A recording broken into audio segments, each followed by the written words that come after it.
Ирчүүд ягаад нүрийн йогоор хичээлдэг юм бол?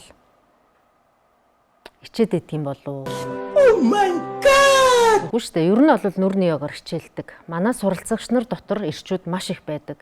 Гэхдээ зургаа бол олон нийтэд дэлхийг бас хүсдэггүй.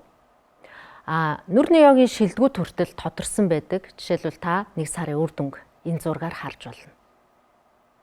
Ирчүүд нүрийн йогоор хичээлснээрээ эмэгтэйчүүдээс илүү хурдан үр дүнд хүрдэг гэж үздэг. Яагаад тэгэхээр нөгөө булчингийн цаанаасаа өгөгдөл байдаг юм байна л да.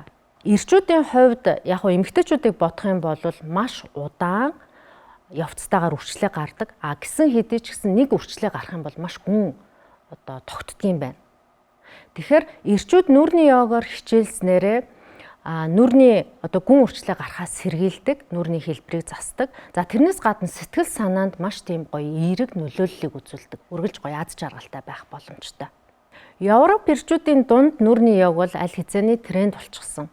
Харин Монголд удахгүй тренд болно гэж итгэж байна. Тэгээд ирчүүдийг нүрийн йогоор хичээлхийг уриалъя, амжилт хүсье.